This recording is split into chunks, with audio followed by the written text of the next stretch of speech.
आपका धर्म क्या है? मेरा धर्म है ह्यूमैनिटी।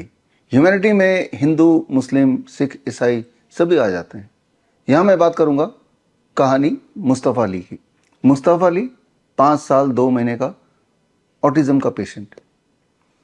मुस्तफ़ा अली के पेरेंट्स ने अलग अलग हॉस्पिटल में जाके बहुत कोशिश की कि मुस्तफ़ा की कंडीशन थोड़ी सुधर जाए, नहीं सुधरी।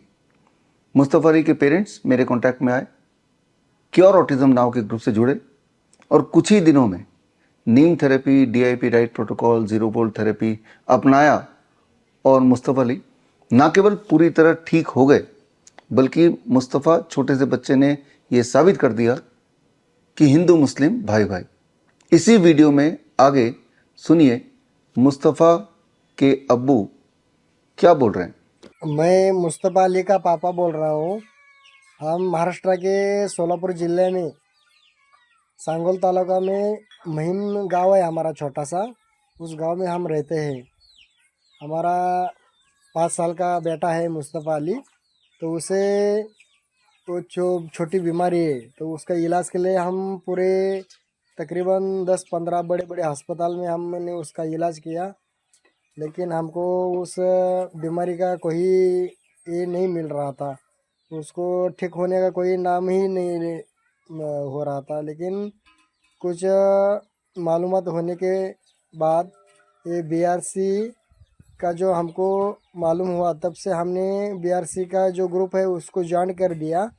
और उसमें जो उन्होंने हमको जो ट्रीटमेंट करना बोल दिया है, जो नीम थेरेपी का है, जो उसका व्यायाम है, उसका खाने का जो कुछ फ्रूट्स है उसे किस तरह खिलाना है, मतलब उसको कौन कौन से फ्रूट खिलाने हैं, उसे खाना कौन सा देना है, ये सब इसकी जानकारी उन्होंने हमको दे दी।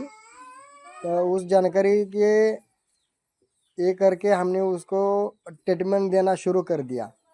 उसका खेलना है, उसकी बात करने की जो तरीका है वो अलग हुआ है। और जो वो पहला खेलता था यानी कि चलता था, इधर से घूमना है, तो उसमें जो लड़खड़ाना था सो अभी पूरा बंद हो गया है। वो ठीक ढंग से चलता भी है और वो ठीक ढंग से वो खेलता भी है। और जो खाना है तो वो खुद के हाथों से खाता है। उसे रोटी हो या कुछ फ्रूट्स हो तो उसके वो खुद मांग के लेता है। जब उसको कुछ चीज़ चाहिए तो वो खुद पास आ जाता है और बोल देता है कि अब्बू मुझे ये दे, मुझे वो खाना है। जो उसे कुछ चीज़ की ज़रूरत पड़ेगी तो वो खुद मांगता है अभी मुँह से। पहला उसे वो कुछ समझता नहीं था, लेकिन अभी वो खुद जो उसको चीज़ चाहिए वो खुद मांग के लेता है। यानी कि उसके मम्मा के पास से भी मांग के लेता है और मेरे पास से भी, यानी कि अब्बू के पास से भी मांग के लेता है वो। और अभी वो उसमें फ़िलहाल पूरा बदलाव नज़र आ रहा है हमको। और सुबह में हम एक तो यानी कि हमारा छोटा सा गांव है, और हम तो क्या करते हैं कि उसे सुबह से जल्दी उठ जाने के बाद उसको जो कौली घास है उस घास पे से हम क्या करते हैं, उसको घुमा के लाते हैं। तकरीबन 10-15 मिनटों तक उसे घुमाते हैं उसमें खेलने के लिए। उसके साथ गेंद और बैट है, उसको लेके साथ में हम जाते हैं। 10-15 मिनटों तक या आधा घंटा तक हम उसके साथ वो गेंद और बैट्स के साथ उसे हम खिलाते हैं। गेंद डालना सिखाते हैं, गेंद को किस तरह मारना है उसको सिखाते हैं। और वो अच्छी तरह से गेंद को भी हाथ में पकड़ता है, और जिस दिशा में उस गेंद को डालना है यानी कि फेंकना है उस दिशा में वो अब अच्छी अच्छी तरह से वो फेंक भी देता है। और जिस दिशा में गेंद को मारना है उस दिशा में वो बैट से गेंद को पुश भी करता है, मार सकता है अभी वो ठीक ढंग से। यानी कि उसको पहला वो जो गेंद थी तो एक गेंद को मारने के लिए उसको 4 या 5 बार प्रयास करना पड़ता था, लेकिन अभी वो फिलहाल एक ही बार में वो गेंद को ठीक ढंग से यानी अच्छी तरह से उसको गेंद को मार देता है वो। मतलब ये बीआरसी के जो पॉइंट्स उन्होंने दे दिए, हमको बता दिए। और जो ग्रुप में जो हमको जानकारी मिली है, ये बहुत ही कमाल की जानकारी थी। उस जानकारी की वजह से हमारे बच्चे में पूरे तरह से यानी कि 100% यानी कि 1001 से 1% उसमें पूरा बदल आ गए हैं। हम बहुत दिल से शुक्रिया अदा करना चाहते हैं ये इस ग्रुप में जो हमको नमिता मैम है और जो बड़े डॉक्टर साहब है, उन्होंने बहुत ही हमको इम्पोर्टेंट बात हमको बोल दी कि उस तरह से उसके उन दोनों के वजह से हमके बच्चे में पूरा बदलाव नज़र आ गया है। अभी वो पिछले हफ्ते में गणपति बैठे थे तो उस गणपति में उसने पूरा हमको उसका चेंजेस नज़र आ गया। यानी कि उसने क्या किया कि वो जो आरती का थाला था हाथ में लेके उसने क्या किया, गणपति की तकरीबन पूरी आरती खत्म होने तक उसने हाथ में एक आरती लेकर वो गणपति की आरती की है। हम तो ताजुब कर रहे हैं, उसको सादी चीज़ हाथ में ठीक ढंग से वो 1 मिनट तक नहीं पकड़ सकता था। वो तकरीबन पूरी आरती खत्म होने तक वो गणपति की आरती हाथ में लेकर घुमा रहा था। और वो जो उसके मूवमेंट्स है, जो उसे रोना कब है, कब हंसना है, इमोशनल कब होना है, ये जो पूरे मतलब वो इमोशनल्स रहते हैं बच्चों के अंदर, तो उसके इमोशनल हमको उसमें से दिखाई न दे रहे, नज़र आ रहे हैं। पहला उसमें वो ऐसे इमोशनल्स जो कुछ बातें थे उसमें से नज़र ही नहीं आते थे हमको। हम बोलते थे कि इसका कैसा होगा, ये आगे चल के क्या करेगा। हम तो बहुत बहुत परेशान होते थे, टेंशन आ रहा था हमको। अब ये कैसा होगा, इसका आगे चल के कैसा होगा, अभी तो ये ऐसा है, बड़ा होगा तो इसे कैसा होगा, इसके साथ कैसे बर्ताव होगा, ये पूरा सोच के हमारा पूरा दिमाग फटने के जैसा हो रहा था। लेकिन अभी तो ये ग्रुप ज्वाइन करने के वजह से हमको पूरा पूरा यकीन है कि 1101% इसमें से ये पूरा क्लियर हो जाएगा। अभी तो उसने इतना कमाल करके देखा था कि हमको अभी पूरा भरोसा बैठ गया। मुझको तो पहला भरोसा ही नहीं था। हमारी घरवाली थी यानी कि हमारी वाइफ ने तो पहला शुरू तो हमारी वाइफ ने ही किया है इस ग्रुप से ज्वाइन होके।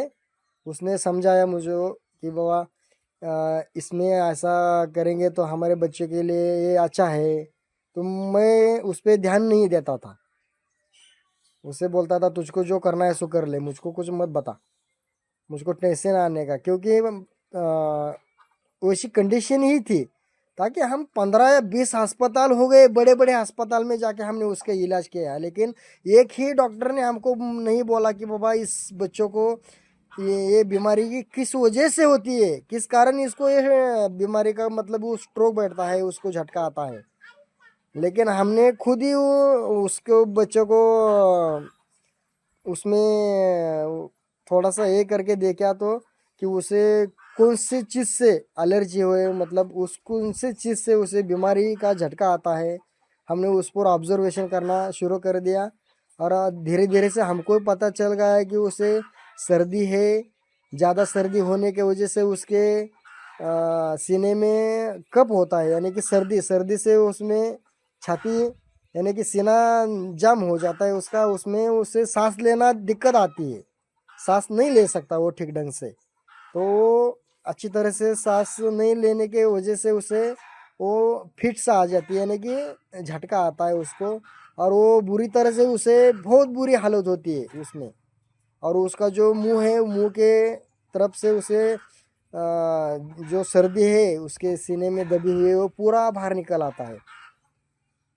और पूरा तकरीबन वो एक 4-5 दिन तक वो ठीक ढंग से चलता नहीं है, ठीक ढंग से खाता नहीं है, चलता नहीं है, बात तक नहीं करता है। वो जो उसे झटका आने के बाद उसे बहुत तकलीफ हो रही थी।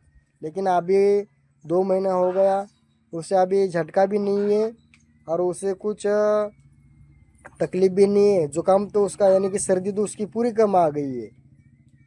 तो ये सब ये BRC के जो ग्रुप है तो उस कॉल्स के वजह से हम के बच्चे में बहुत प्रोटोकॉल्स के जो वीडियोस है वो देख के उसमें से हमने उसका सही तरीका अपना कर उसका प्रयत्न किया और उसमें से हम अच्छी तरह से ठीक ढंग से सफ़र कर रहे हैं। बच्चे में अच्छी बदलाव है। और सबसे पहले तो ये नमिता मैम और बड़े डॉक्टर साहब का हम धन्यवाद करेंगे, खुद से शुक्रिया अदा करना चाहते हैं। और गणपति तो हमारे लिए बहुत ही बड़े विघ्नहर्ता बन के आए हैं इस साल। हमारे बच्चे का पूरा उसका बीमारी ठीक करने के लिए ही हमारे यहाँ पे आए थे। हम 9 साल से हम मुस्लिम हैं, लेकिन हमारे समाज के लोग नहीं हिंदू के देवताओं को मानते नहीं, लेकिन तब हम भी उसको मानते हैं। हम उसको कभी एक नहीं करते कि हम गणपति को नहीं बैठाएंगे, ये करेंगे, लेकिन हम वैसा नहीं करते। तो खुद हमको गणपति का प्यार है, हम गणपति को बहुत प्यार करते हैं। तो हम बड़े प्यार से बड़े उत्साह से हम गणपति को 10 दिनों तक गणपति की सेवा करते हैं। गणपति को लाके बिठाते हैं, अच्छी तरह से सजाते हैं, उसकी पूजा करते हैं। और वो गणपति हमको बहुत प्रसन्न है और हमें अच्छी तरह से गणपति प्रसन्न है। हमारा पूरा दुख गणपति अच्छी तरह से ठीक करेंगे। और नमित मैम और डॉक्टर साहब का हम दिल से शुक्रिया अदा करेंगे कि इसी तरह हमारे बच्चों को सफ़र अच्छी तरह से उसे ठीक करो। हम आपके ज़िंदगी भर शुक्रगुजार रहेंगे। धन्यवाद। बड़ी से बड़ी बीमारी का आसान से आसान इलाज घर बैठे ही हो सकता है। अधिक जानकारी के लिए कांटेक्ट करें nearest doctor BRC clinic @ home।